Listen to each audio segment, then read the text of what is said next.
당신은 지금까지 인생의 진짜 목적을 찾지 못해 방황한 적이 있나요?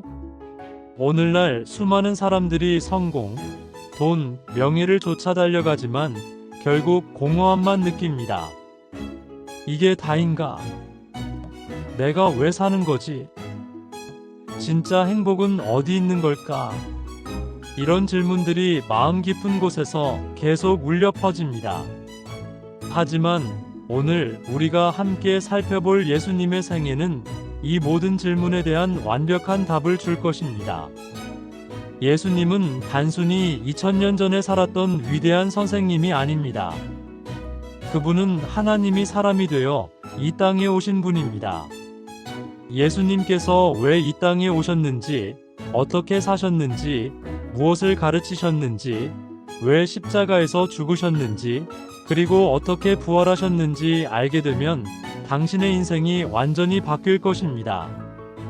마태복음, 마가복음, 누가복음, 요한복음 4개의 복음서는 각기 다른 관점에서 예수님의 생애를 기록했습니다.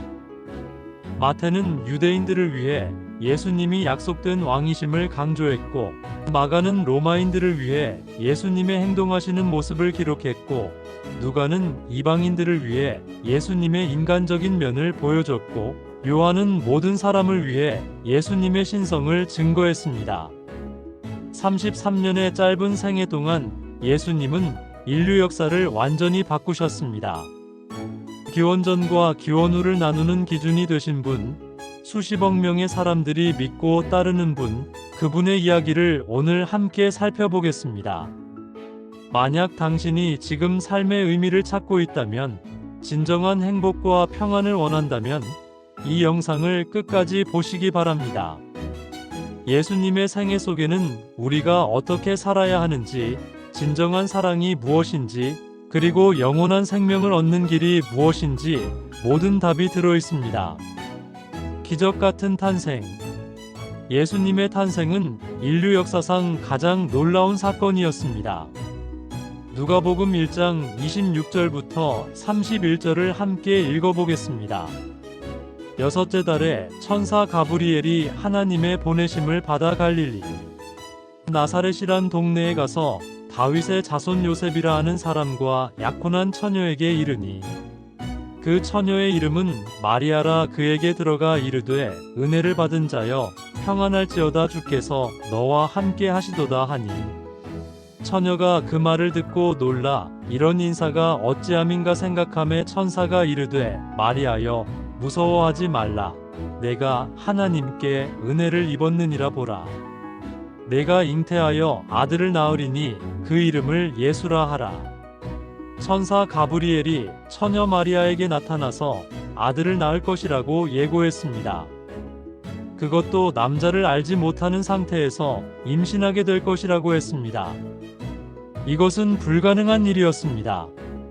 하지만 하나님께는 불가능이 없습니다. 누가복음 1장 35절을 보겠습니다. 천사가 대답하여 이르되, 성령이 내게 임하시고 지극히 높으신 이의 능력이 너를 덮으시리니 이러므로 나실 바 거룩한 이는 하나님의 아들이라 일컬어지리라. 성령으로 잉태되어 태어나실 분이었습니다. 완전한 하나님이시면서 동시에 완전한 사람이 되실 것이었습니다. 마리아의 반응을 보겠습니다. 누가복음 1장 38절입니다. 마리아가 이르되, 주의 여종이오니 말씀대로 내게 이루어지이다 하매 천사가 떠나가니라. 말씀대로 내게 이루어지이다. 마리아가 하나님의 뜻을 순종했습니다. 당시 약혼한 처녀가 임신하면 돌로 쳐 죽일 수도 있는 상황이었습니다. 하지만 마리아는 하나님을 신뢰하고 순종했습니다. 예수님이 태어나신 곳은 화려한 궁전이 아니라 초라한 마구간이었습니다. 누가복음 2장 6절부터 7절을 보겠습니다. 거기 있을 그때에 해산할 날이 차서 첫 아들을 낳아 강보로 싸서 구유에 뉘었으니 이는 여관에 있을 곳이 없음이러라. 만왕의 왕으로 오신 예수님이 가장 낮은 곳, 동물의 먹이통에 누이셨습니다. 이것이 예수님의 삶의 방식이었습니다.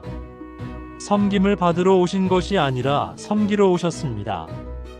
천사들이 목자들에게 나타나 이 소식을 알렸습니다. 누가복음 2장 10절부터 11절입니다. 천사가 이르되 무서워하지 말라 보라 내가 온 백성에게 미칠 큰 기쁨의 좋은 소식을 너희에게 전하노라. 오늘 다윗의 동네에 너희를 위하여 구주가 나셨으니 곧 그리스도 주시니라. 온 백성에게 미칠 큰 기쁨의 좋은 소식 이것이 복음입니다. 구주가 나셨다는 소식, 그리스도께서 오셨다는 소식이었습니다. 심내와 시험. 예수님은 30세가 되어서야 공생애를 시작하셨습니다. 마태복음 3장 13절부터 17절을 읽어보겠습니다.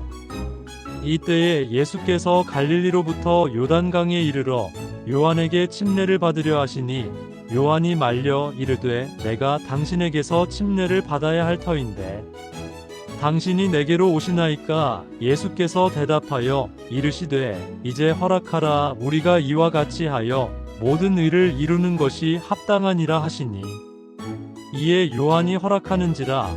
예수께서 침례를 받으시고 곧 물에서 올라오실새 하늘이 열리고 하나님의 성령이 비둘기같이 내려 자기 위에 임하심을 보시더니 하늘로부터 소리가 있어 말씀하시되 이는 내 사랑하는 아들이요 내 기뻐하는 자라 하시니라. 요한이 예수님께 침례를 주기를 주저했습니다. 예수님은 죄가 없으신 분이었기 때문입니다. 하지만 예수님은 모든 의를 이루는 것이 합당하다고 하시며 침례를 받으셨습니다. 침례를 받으실 때 성령이 비둘기같이 임하셨고 하늘에서 하나님의 음성이 들렸습니다. 이는 내 사랑하는 아들이요 내 기뻐하는 자라. 성부, 성자, 성령 삼위일체 하나님이 함께 나타나신 순간이었습니다. 그 후 예수님은 광야로 가셨습니다. 마태복음 4장 1절부터 4절을 보겠습니다. 그때에 예수께서 성령에게 이끌리어 마귀에게 시험을 받으러 광야로 가사 40일을 밤낮으로 금식하신 후에 줄이신지라. 시험하는 자가 예수께 나와서 이르되 내가 만일 하나님의 아들이거든 명하여 이 돌들로 떡덩이가 되게 하라. 예수께서 대답하여 이르시되 기록되었으되 사람이 떡으로만 살 것이 아니요 하나님의 입으로부터 나오는 모든 말씀으로 살 것이라 하였느니라 하시니 40일 금식 후에 마귀가 시험했습니다. 첫 번째는 식욕의 시험이었습니다. 배고픈 상황에서 돌로 떡을 만들라고 유혹했습니다. 예수님은 말씀으로 대답하셨습니다. 사람이 떡으로만 살 것이 아니요 하나님의 입으로부터 나오는 모든 말씀으로 살 것이라. 두 번째는 성전 꼭대기에서 뛰어내리라는 시험이었습니다. 세 번째는 세상의 모든 영광을 준다며 자신에게 절하라는 시험이었습니다. 예수님은 세 번 모두 말씀으로 물리치셨습니다. 주 너의 하나님께 경배하고 다만 그를 섬기라. 이것이 우리가 시험을 이기는 방법입니다. 하나님의 말씀으로 무장하고 말씀에 순종하는 것입니다.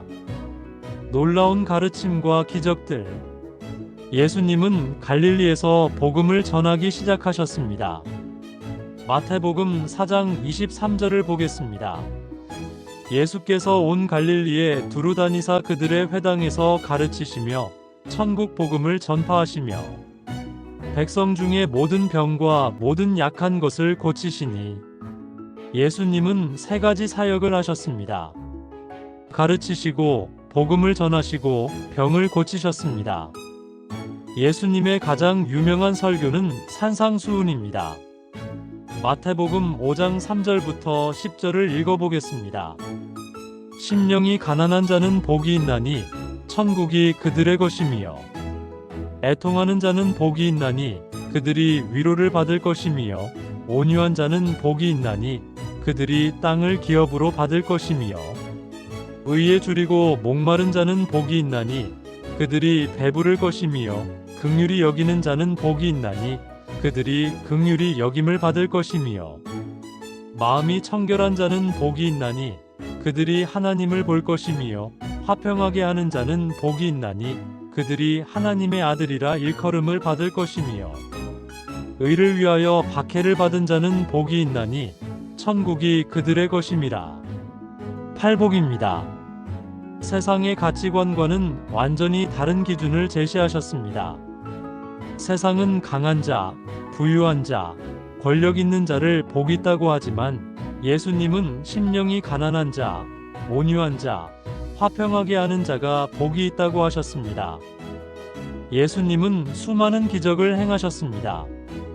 마가복음 4장 39절을 보겠습니다. 예수께서 깨어 바람을 꾸짖으시며 바다더러 이르시되 잠잠하라 고요하라 하시니 바람이 그치고 아주 잔잔하여지더라. 풍랑을 잠잠케 하신 기적입니다. 자연도 예수님께 순종했습니다. 요한복음 11장 43절부터 44절을 보겠습니다. 이 말씀을 하시고 큰 소리로 나사로야 나오라 부르시니 죽은 자가 수족을 배로 동인채로 나오는데 그 얼굴은 수건에 쌓였더라. 예수께서 이르시되 풀어놓아 다니게 하라 하시니라. 죽은 지 나흘이나 된 나사로를 살리신 기적입니다. 예수님은 생명의 주인이십니다. 이 영상이 도움이 되고 있다면 좋아요를 눌러주시고 예수님을 아직 모르는 분들과 함께 나누시기 바랍니다. 예수님이야말로 우리 모두에게 필요한 구원자이십니다. 십자가의 사랑. 예수님의 생애에서 가장 중요한 사건은 십자가 사건입니다. 예수님은 이미 십자가에서 죽으실 것을 아셨습니다. 마가복음 10장 45절입니다. 인자가 온 것은 섬김을 받으려 함이 아니라 도리어 섬기려 하고 자기 목숨을 많은 사람의 대속물로 주려 함이니라. 많은 사람의 대속물로 주려 함이니라. 이것이 예수님이 오신 목적이었습니다. 우리의 죄를 대신 담당하시기 위해서였습니다. 최후의 만찬에서 예수님은 제자들에게 말씀하셨습니다. 마태복음 26장 26절부터 28절을 읽어보겠습니다. 그들이 먹을 때에 예수께서 떡을 가지사 축복하시고 떼어 제자들에게 주시며 이르시되 받아서 먹으라 이것은 내 몸이니라 하시고 또 잔을 가지사 감사기도 하시고 그들에게 주시며 이르시되 너희가 다 이것을 마시라 이것은 죄사함을 얻게 하려고 많은 사람을 위하여 흘리는 바 나의 피 곧 언약의 피니라. 떡은 예수님의 몸을, 포도주는 예수님의 피를 상징했습니다. 예수님은 우리를 위해 몸이 찢기시고 피를 흘리실 것을 말씀하신 것입니다. 겟세마네 동산에서 예수님은 기도하셨습니다. 마태복음 26장 39절을 보겠습니다. 조금 나아가사 얼굴을 땅에 대시고 엎드려 기도하여 이르시되 내 아버지여 만일 할만하시거든 이 잔을 내게서 지나가게 하옵소서. 그러나 나의 원대로 마시옵고 아버지의 원대로 하옵소서 하시고 이 잔을 내게서 지나가게 하옵소서. 예수님도 인간으로서 고통을 두려워하셨습니다. 하지만 나의 원대로 마시옵고 아버지의 원대로 하옵소서 하나님의 뜻에 순종하기로 결정하셨습니다. 예수님은 배신당하시고 체포되셨습니다. 불법적인 재판을 받으시고 십자가형을 선고받으셨습니다. 요한복음 19장 17절부터 18절을 보겠습니다. 그들이 예수를 맡음에 예수께서 자기의 십자가를 지시고 해골이라 하는 곳 히브리 말로 골고다라 하는 곳에 나가시니 그들이 거기서 예수를 십자가에 못 박을 새 다른 두 사람도 그와 함께 좌우편에 못 박으니 예수는 가운데 있더라. 예수님이 십자가에 못 박히셨습니다. 인류 역사상 가장 잔인한 형벌이었습니다. 십자가 위에서 예수님은 7마디 말씀을 하셨습니다. 그중 첫 번째와 마지막 말씀을 보겠습니다. 누가복음 23장 34절입니다. 이에 예수께서 이르시되 아버지 저들의 죄를 사하여 주옵소서 자기들이 하는 것을 알지 못함이니이다 하시더라. 아버지 저들의 죄를 사하여 주옵소서 자신을 못 박는 사람들을 용서하시는 예수님의 사랑입니다. 요한복음 19장 30절입니다. 예수께서 신 포도주를 받으신 후에 이르시되 다 이루었다 하시고 머리를 숙이니 영혼이 떠나가시니라. 다 이루었다 구원의 역사가 완성되었다는 선언이었습니다. 예수님의 죽음으로 우리의 죄값이 모두 치러진 것입니다. 부활의 승리. 예수님의 이야기는 십자가에서 끝나지 않았습니다. 3일 후에 부활하셨습니다. 마태복음 28장 5절부터 6절을 읽어보겠습니다. 천사가 여자들에게 말하여 이르되 너희는 무서워하지 말라. 십자가에 못 박히신 예수를 너희가 찾는 줄을 내가 아노라. 그가 여기 계시지 않고 그가 말씀하시던 대로 살아나셨느니라. 와서 그가 누우셨던 곳을 보라.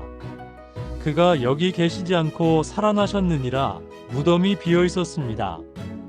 예수님이 부활하신 것입니다. 부활하신 예수님은 여러 차례 제자들에게 나타나셨습니다. 요한복음 20장 19절부터 20절을 보겠습니다. 이날 곧 안식 후 첫날 저녁 때에 제자들이 유대인들을 두려워하여 모인 곳의 문들을 닫았더니 예수께서 오사 가운데 서서 이르시되 너희에게 평강이 있을지어다 이 말씀을 하시고 손과 옆구리를 보이시니 제자들이 주를 보고 기뻐하더라. 부활하신 예수님을 본 제자들이 기뻐했습니다. 슬픔이 기쁨으로, 두려움이 담대함으로 바뀌었습니다. 도마는 처음에 믿지 않았습니다. 요한복음 20장 27절부터 28절을 보겠습니다. 도마에게 이르시되 내 손가락을 이리 내밀어 내 손을 보고 내 손을 내밀어 내 옆구리에 넣어보라. 그리하여 믿음 없는 자가 되지 말고 믿는 자가 되라. 도마가 대답하여 이르되 나의 주님이시요 나의 하나님이시니이다. 도마가 부활하신 예수님을 보고 나의 주님이시요 나의 하나님이시니이다라고 고백했습니다. 이것이 우리의 고백이어야 합니다. 예수님은 40일 동안 제자들과 함께 계시다가 승천하셨습니다. 사도행전 1장 8절부터 9절을 보겠습니다. 오직 성령이 너희에게 임하시면 너희가 권능을 받고 예루살렘과 온 유대와 사마리아와 땅 끝까지 이르러 내 증인이 되리라 하시니라. 이 말씀을 마치시고 그들이 보는 데서 올려져 가시니 구름이 그를 가리어 보이지 않게 하더라. 예수님은 승천하시면서 제자들에게 땅 끝까지 복음을 전하라고 명령하셨습니다. 이것이 우리에게 주신 명령이기도 합니다. 구독과 알림 설정을 통해 더 많은 성경의 진리를 배우시고 아직 예수님을 영접하지 않은 분들과 함께 나누시기 바랍니다. 예수님이 우리의 구원자이심을 모든 사람이 알아야 합니다. 예수님을 어떻게 만날 것인가? 예수님의 생애를 살펴보았습니다. 그렇다면 이제 우리는 어떻게 해야 할까요? 첫 번째, 예수님이 누구신지 알아야 합니다. 예수님은 단순히 위대한 선생님이 아닙니다. 하나님의 아들이시며 우리의 구원자이십니다. 요한복음 14장 6절의 말씀을 기억하세요. 예수께서 이르시되 내가 곧 길이요 진리요 생명이니 나로 말미암지 않고는 아버지께로 올 자가 없느니라. 예수님만이 하나님께 가는 유일한 길입니다. 두 번째, 자신이 죄인임을 인정해야 합니다. 누구나 죄를 지었습니다. 죄의 삭은 사망입니다. 우리 스스로는 구원받을 수 없습니다. 로마서 3장 23절입니다. 모든 사람이 죄를 범하였음에 하나님의 영광에 이르지 못하더니 우리의 죄를 인정하는 것이 구원의 첫 걸음입니다. 세 번째, 예수님을 믿어야 합니다. 예수님이 우리 죄를 위해 십자가에서 죽으시고 부활하셨음을 믿어야 합니다. 요한복음 3장 16절의 약속을 믿으시기 바랍니다. 하나님이 세상을 이처럼 사랑하사 독생자를 주셨으니 이는 그를 믿는 자마다 멸망하지 않고 영생을 얻게 하려 하심이라. 믿음으로 영생을 얻습니다. 네 번째, 예수님을 영접해야 합니다. 머리로만 아는 것이 아니라 마음으로 영접해야 합니다. 요한복음 1장 12절입니다. 영접하는 자, 곧 그 이름을 믿는 자들에게는 하나님의 자녀가 되는 권세를 주셨으니 예수님을 영접하면 하나님의 자녀가 됩니다. 예수님을 따르는 삶. 예수님을 영접한 후에는 어떻게 살아야 할까요? 날마다 기도하는 삶. 예수님도 새벽마다 기도하셨습니다. 우리도 매일 하나님과 교제해야 합니다. 데살로니가전서 5장 17절입니다. 쉬지 말고 기도하라. 기도는 하나님과의 대화입니다. 날마다 말씀 읽는 삶. 성경은 하나님의 말씀입니다. 매일 읽고 묵상해야 합니다. 다음 영상에서는 천사가 마리아에게 나타나다에 대해서 함께 살펴보겠습니다. 인류 역사상 가장 위대한 분이신 예수님께서 어떻게 이 땅에 오셨는지, 어떤 삶을 사셨는지, 왜 십자가에서 죽으시고 부활하셨는지에 대한 놀라운 이야기를 나누겠습니다. 예수님의 탄생부터 승천까지 복음서에 기록된 예수님의 모든 행적들을 통해 하나님의 사랑과 구원의 계획을 더욱 깊이 깨달으시기 바랍니다. 그리고 예수님을 따르는 삶이 무엇인지 구체적으로 배우는 시간이 될 것입니다. 구독과 알림 설정